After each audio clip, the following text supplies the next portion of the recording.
At the stroke of the midnight hour, when the world sleeps, India will awake to life and freedom. When India won its independence in 1947, the country consisted of over 500 provinces. These were roughly divided into states ruled by vassal kings and states ruled directly by the British.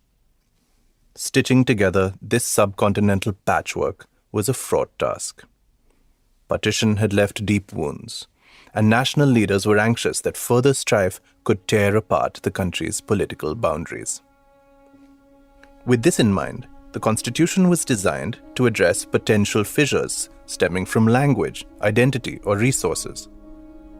Yet, when conflicts did arise, they tested the limits of the constitutional framework. 1892 और 1924 में मैसूर राज्य और Madras presidency के बीच जल बंटवारे को लेकर समझौते हुए थे. Dominant among them is the 126-year-old Cauvery water dispute between Karnataka and Tamil Nadu. Political parties from Tamil Nadu are demanding the constitution of a Cauvery water management board that will regulate the sharing water dispute issue. Farmers claim that despite the Supreme Court's February 16th order, no attempt has been made by the government to form the Cauvery Water Management Board. The Cauvery River water dispute has taken an ugly turn as protesters in Karnataka's Mandya district vandalized the PWD office and raised slogans against Tamil Nadu Chief Minister J. Jayalalitha on Tuesday. The protesters are raising their voice against the Supreme Court's order to release more Cauvery River water to neighbouring Tamil Nadu. Last week, the Supreme Court told Karnataka to live and let live. The dispute between Tamil Nadu and Karnataka over the river Cauvery has been one of the most high-profile interstate disputes in the history of India, played out in the form of riots, prolonged negotiations, and finally a long battle in the Supreme Court. The stakes of the case have had far-reaching implications for the fate of India's political unity itself.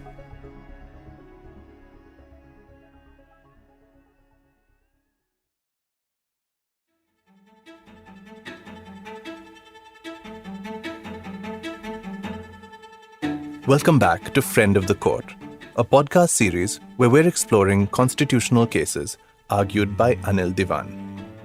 I'm your host, Raghu Karnad.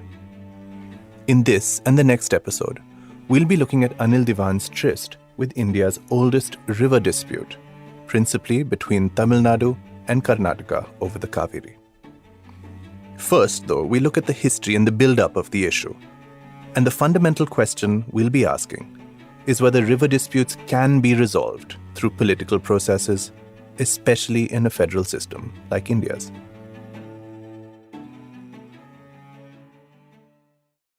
In the 1972 Kannada social drama, Bangarda Manushya, or Golden Man, the film star Rajkumar plays a young man who gives up his promising life in the city to be a farmer in his village.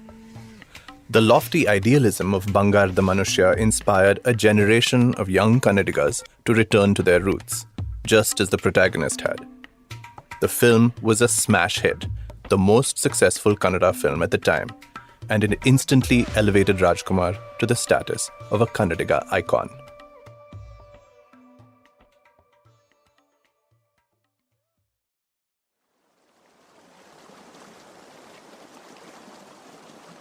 The river Cauvery, a major lifeline for the farmers of South Karnataka, also plays a role in the film. One plot point revolves around a drought in the area that is ultimately tackled by building a canal, following the designs of another Kannadiga icon, the visionary engineer M. Vishveshwaraya. The lyrics of one song in the film even hail his dam-building efforts on the Cauvery, and the outcome, as the character sings, is our rich Kannada land.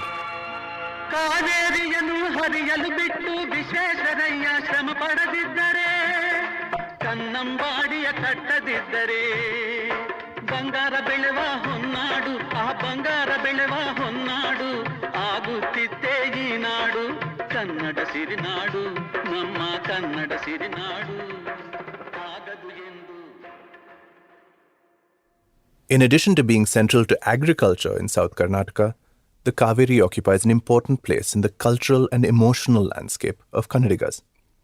Since the early 20th century, the state's conflict with Tamil Nadu over the river has fueled Kannada linguistic politics and emerged as a site for contesting regional identities. In the process, India's longest-running water dispute has tested the limits of our federal political structure.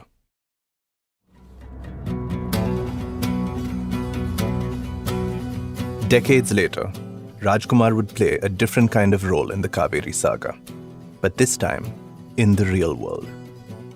In July of 2000, the actor, a virtual demigod in the state, was kidnapped from his farmhouse by the notorious criminal Veerappan. The mustachioed sandalwood smuggler, wanted for over 100 murders, ran his operations from the forests that straddled the fringes of Tamil Nadu and Karnataka. Veerappan issued a 10-point list to both state governments to secure the safe release of his high-profile captive. His demands included minimum wages for Tamil workers in Karnataka and making Tamil an official language in the state.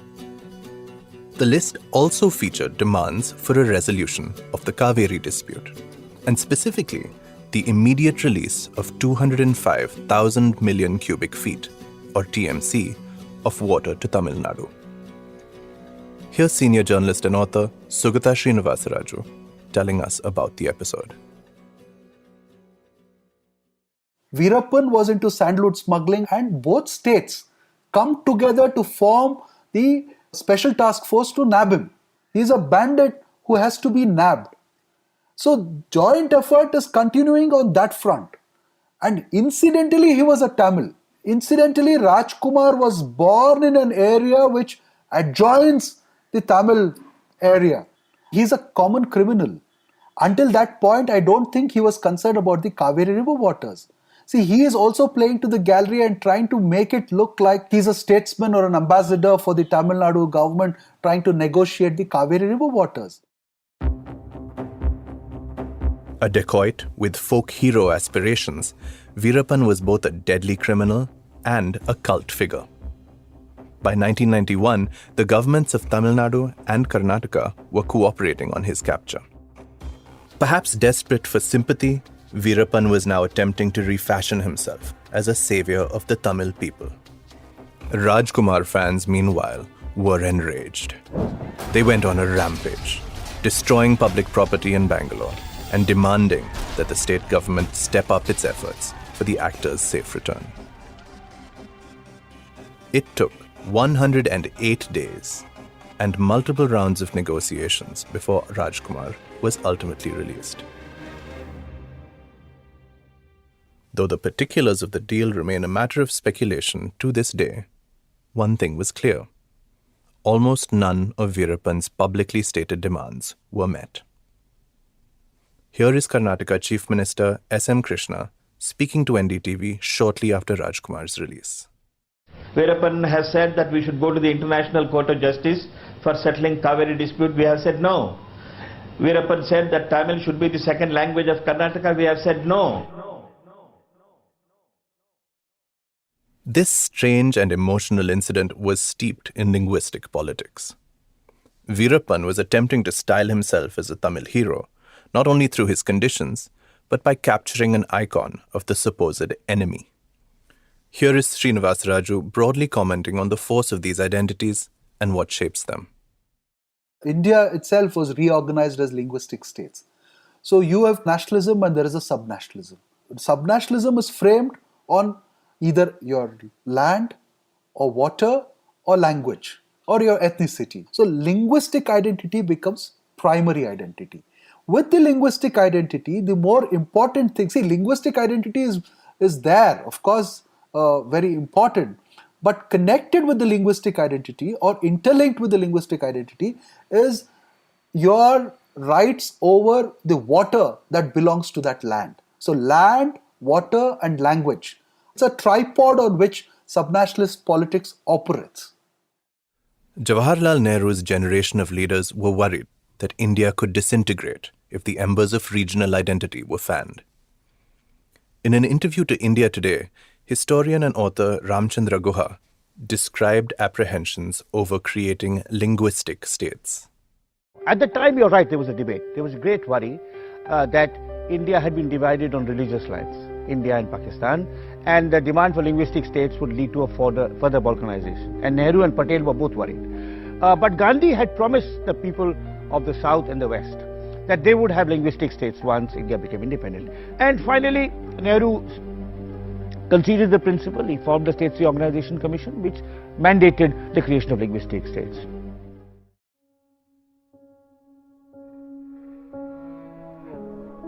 But politics over water inspired no special concern. Before independence, water disputes had arisen and had been resolved through committees set up by the colonial government. Perhaps based on this experience, the Constituent Assembly too treated such disputes as a purely administrative problem.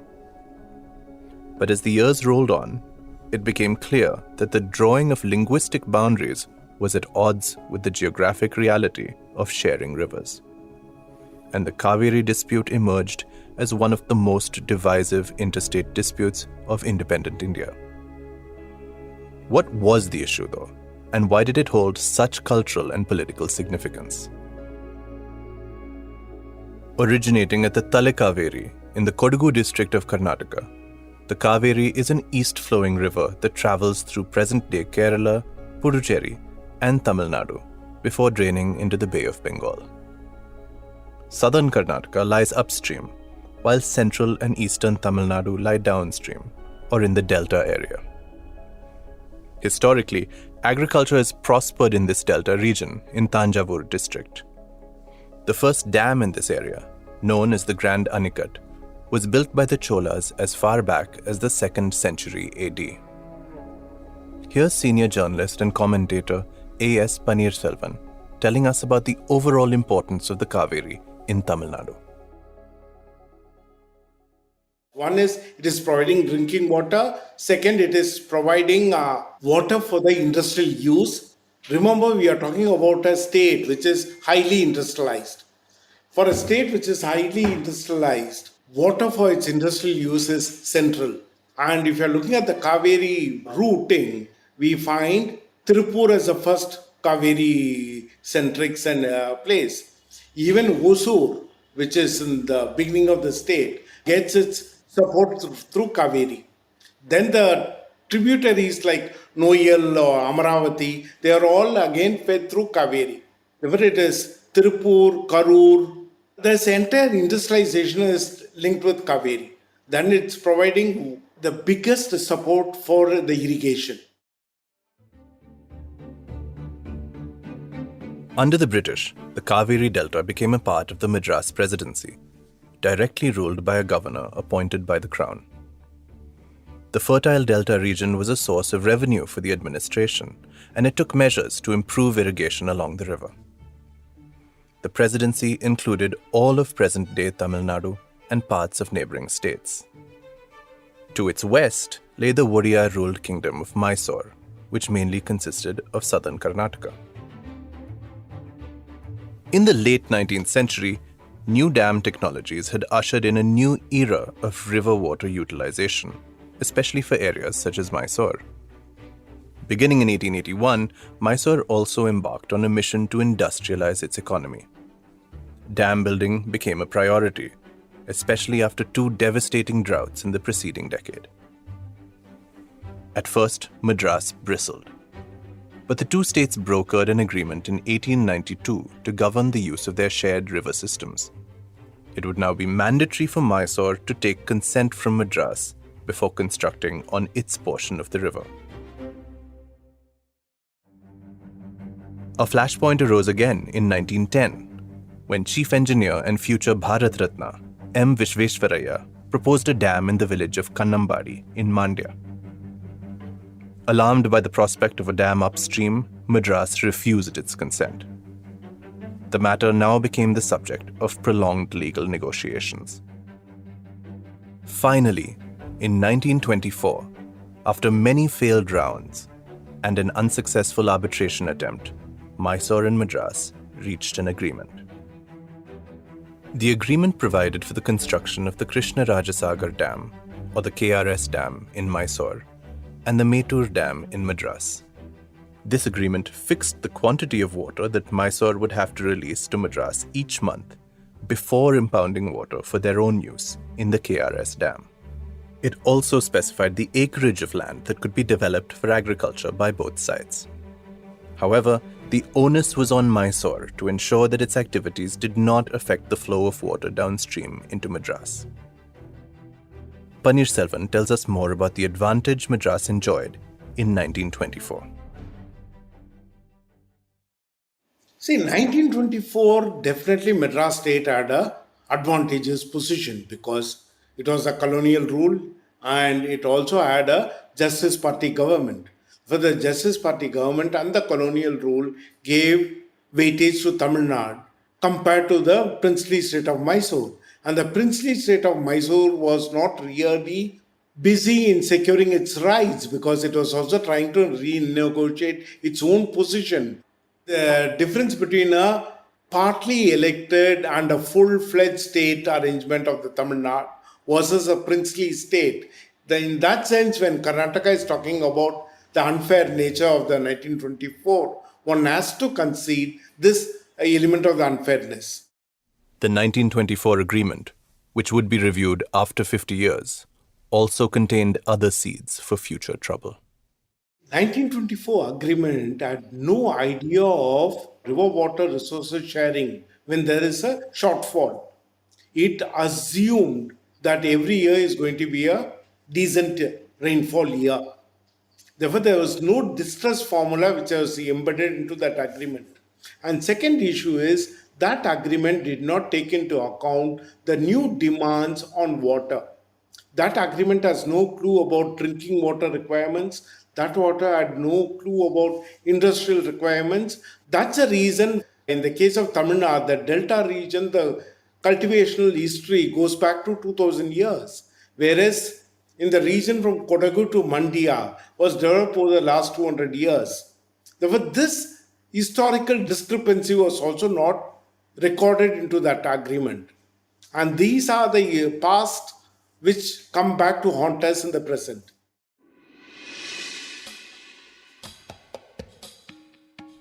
Although the agreement was reached between two territories that enjoyed different degrees of sovereignty, within a few decades, the political landscape of India would change dramatically.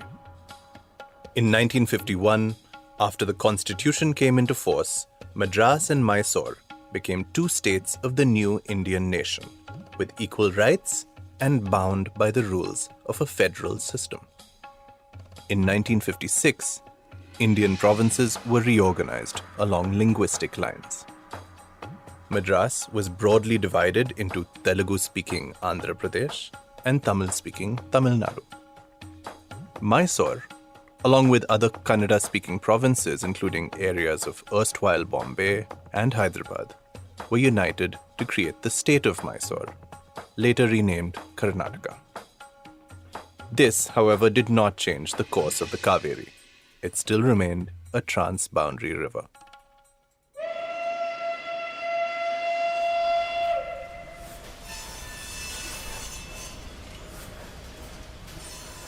In the initial years after independence, Nehru's government was dedicated to building a large industrial base for the Indian economy, and dams were a key component in this project. In 1955, amid much fanfare, Nehru laid the foundation for one of the world's tallest dams at Bhakra Nangal on the Satluj River. Herculean effort to harness the might of the turbulent Satluj to serve one of India's most arid regions. The world's biggest single irrigation network, the Bhakra Nangal project symbolizes the growing strength of the nation and its determination to go ahead. A button is pressed and the Satluj flows into the canal.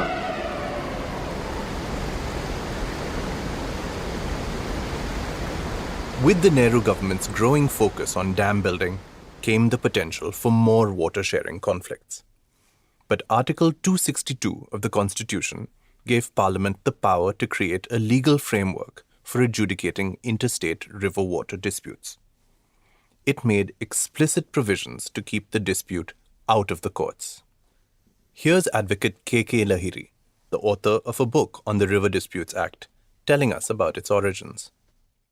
Our constitutional forefathers did not want to cast the adjudicatory mechanism of water disputes in stone, and You then had only Article 262 emerging, and 6 years later, in exercise of powers under 262, you had the Interstate Water Disputes Act coming in, of course. Question is that the bill be passed. Those in favor will please say aye. Aye. Those against will please say no. I think the ayes have it, the ayes have it, the ayes have it, the bill is passed. Parliament passed the Act in 1956. It gave the central government the power to mediate water disputes between states. If mediation failed, the centre would have to establish a tribunal, a body set up for areas of law that require a great deal of technical input, like environment, telecom, and of course, river water. Crucially, the Act prevented such disputes from being taken to court. Just as the Act was passed in 1956, the newly reorganized state of Mysore came into being. Mysore's chief ministers in the early years came from the Lingayat community, which dominated the north of the state. This meant that the concerns of the Cauvery basin in the south, which was dominated by the landed Vokkaliga caste, were not well represented. However, one ambitious young Vokkaliga politician from the Cauvery basin would change this. His name was H.D. Devegowda. Here's Srinivasaraju explaining the future Prime Minister's role in pushing the Cauvery issue to the center of the state's politics. There is this newbie legislator who's trying to make a mark.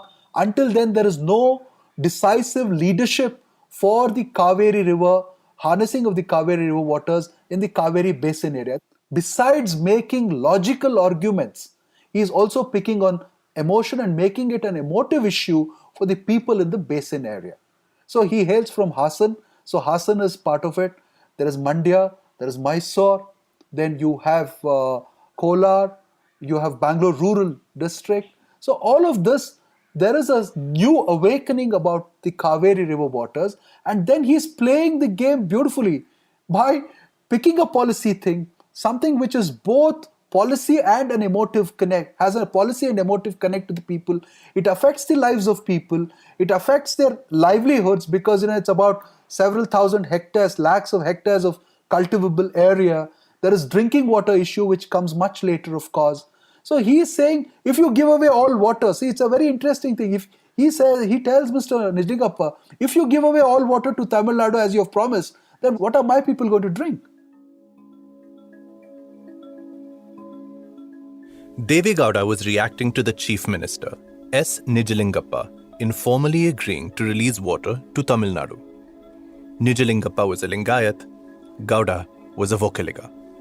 By the late 1960s, a newly emboldened Mysore, soon to be renamed Karnataka, started planning reservoirs on the Cauvery. The old 1924 agreement had created restrictions, but in Karnataka's view, that agreement would end in 1974. Potentially freeing up the state to explore new agricultural developments. Sharad Javali, a senior advocate who represented Karnataka for close to 30 years, explains.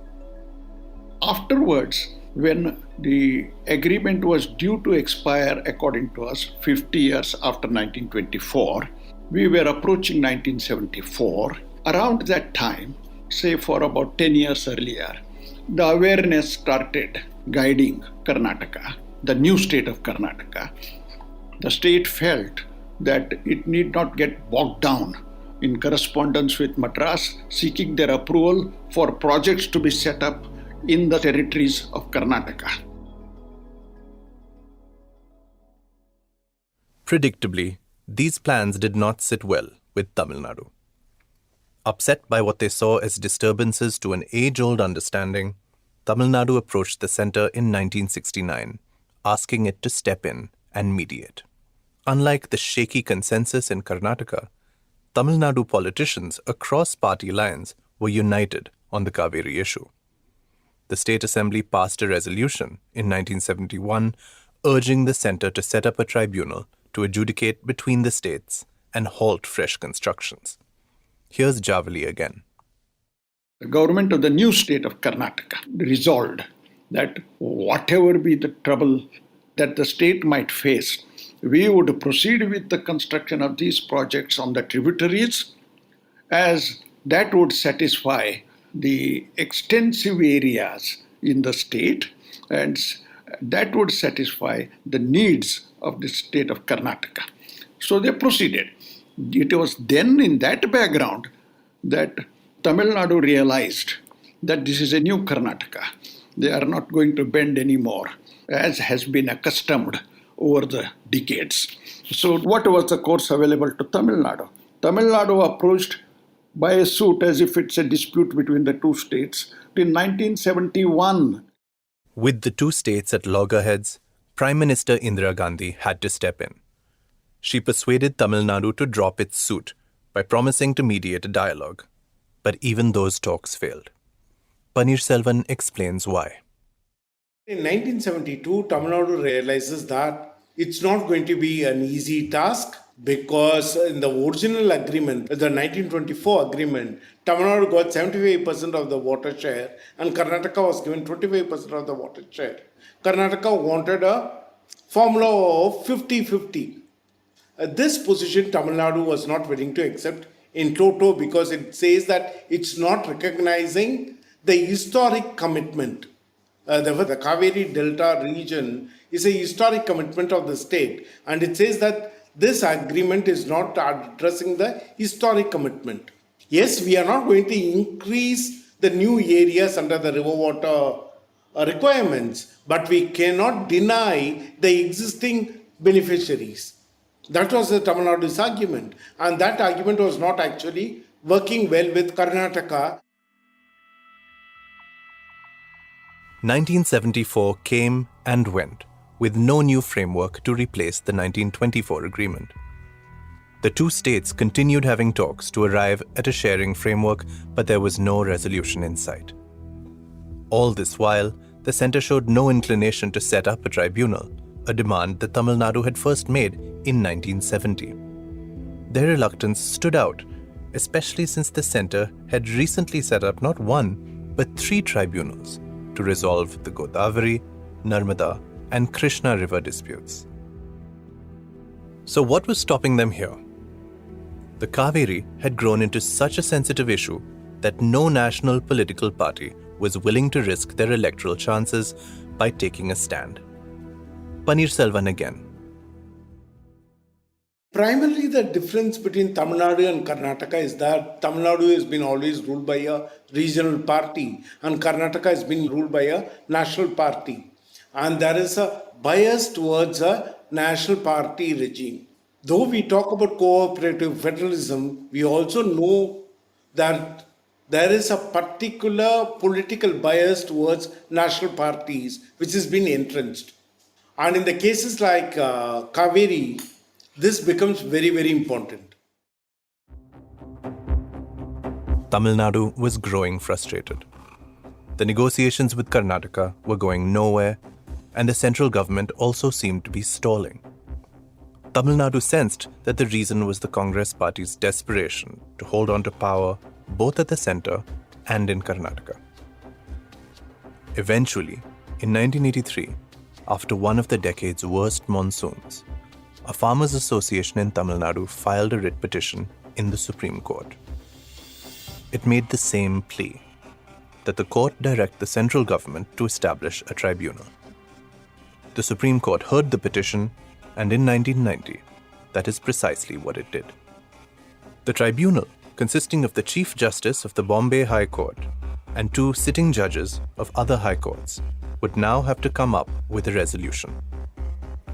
While in Tamil Nadu there was a sense of victory over this development, the reception in Karnataka was muted.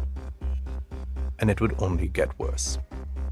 The first order of business before the tribunal was to design a temporary framework for water sharing while it heard the matter. It issued an interim order directing the Karnataka government to release 205,000 million cubic feet, or TMC, of water to Tamil Nadu. This figure was based on the average inflow into the state between 1980 and 1990, adjusted for extreme years. This meant that Karnataka had to reduce its own share of water, triggering angry reactions in the state. Srinivasaraju explains why Kannada groups felt wronged.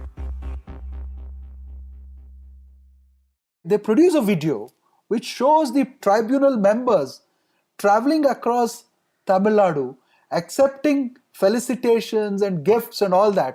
So they are trying to draw this conclusion that these people are not fair, they've acted against the interests of Karnataka. And of course, there are enough agents, the Kannada identity gets mixed up. There are Kannada organizations which are, come into the picture immediately. And no political party or no politician wants to be left out of the whole thing. And, if he's not seen condemning it, he'll be hung in public. That is the kind of environment that exists whenever a Cauvery dispute starts. And it was no different in 91. Where the tribunal was expected to bring tempers down, its first actions had the opposite effect.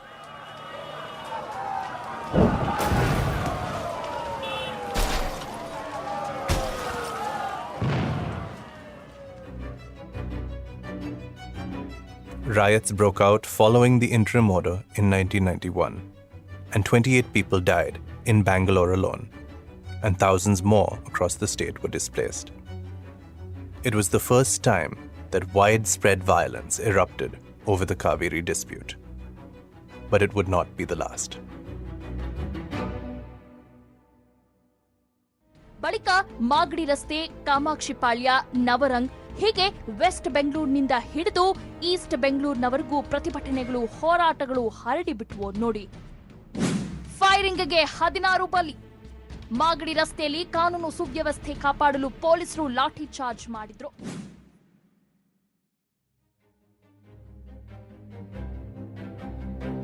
The tribunal would conduct its hearings for 17 years, until 2007, and both states would engage leading lawyers and experts in this high-stakes case. But could a tribunal resolve such a politically charged matter? Join us in the next episode of Friend of the Court as we follow the Cauvery dispute to the one place it was never meant to go, the Supreme Court of India.